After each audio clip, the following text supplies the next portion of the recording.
we are stepping right onto the absolute precipice of history. We aren't just looking at dry dates and dusty battle formations today.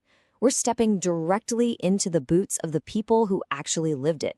The atmosphere we're diving into is heavy, literally painted with the raw, visceral human experience of war.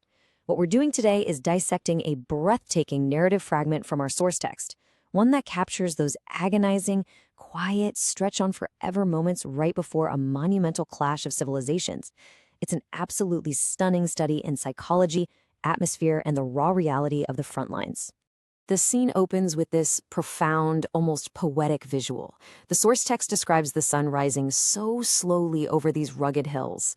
It's like your classic cinematic establishing shot, setting up this deceptively peaceful stage, right?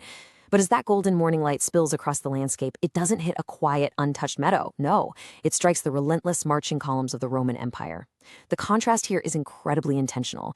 You have the natural, serene awakening of the day juxtaposed directly against the mechanical, inevitable march of a military machine. It's literally the daylight slowly revealing the impending violence of what's to come. Section 1. The Roman Legion. Now, picture the glinting of thousands of shields catching that golden morning light. Imagine the rhythmic, heavy, metallic clinking of armor with every single synchronized step. We're talking about thousands of soldiers moving as one single organism. They possess a level of discipline that is completely unmatched in the known world at this time.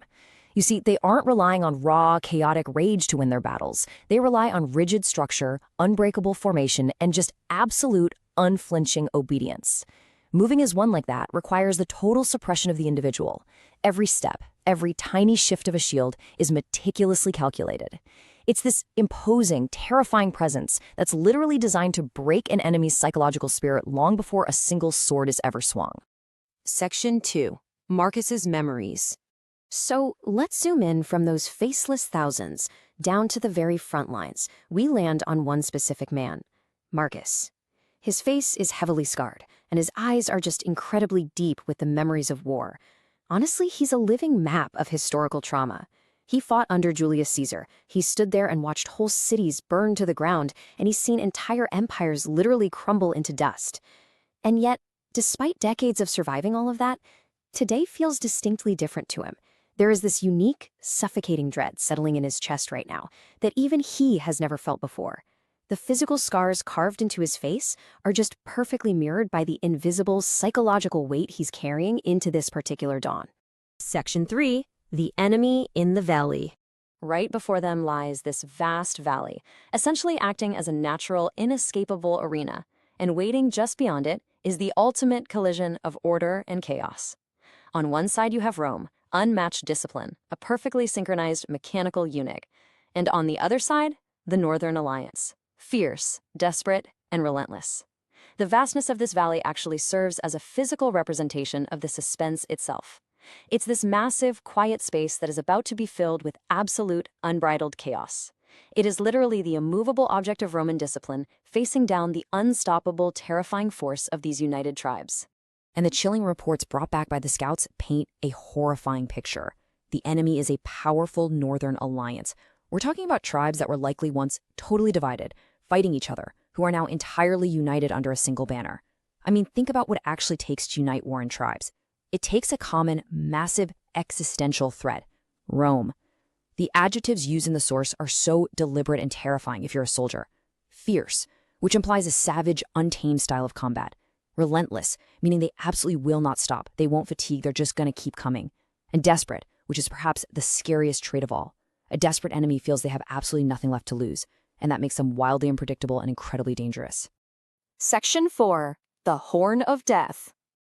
Marcus involuntarily tightens his grip on his sword. The anticipation reaches an absolute boiling point, and then the wind carries it. It's a distant, ominous sound, cutting sharply right through that rhythmic clinking of the Roman armor. A war horn. Then another, a second horn.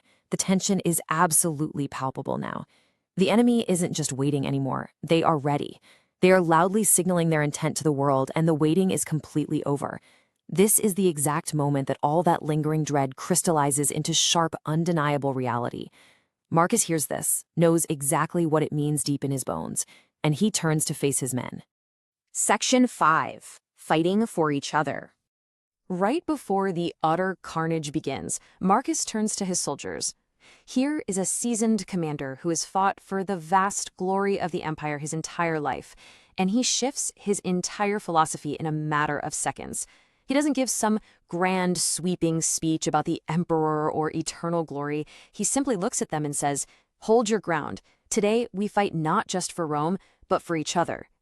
With a relentless enemy literally bearing down on them, Marcus strips away all the politics, the grand imperialism, the high ideology. He reduces the entire reason for survival down to the man standing to the left and the man standing to the right. And that right there is the absolute core of human survival: brotherhood. You see, in moments of extreme stress, abstract concepts like an empire or a nation, they completely fade away. They're just too vast, too intangible to stop an incoming sword. What replaces them is immediate, visceral human connection. You fight for the people sharing your terror, the people sharing your shield wall. Marcus, with all his years of deep trauma and firsthand experience, he knows that the only way his men will survive this desperate enemy is if their bond to each other in this exact moment is stronger than their terror. And then the agonizing waiting finally ends. The horns grow louder and louder, reaching this deafening, terrifying peak. That fragile, heavy silence that hung so prominently over those rugged hills is finally, violently shattered. The perfect order of the marching columns meets the chaotic, desperate fury of the united tribes. The silence breaks.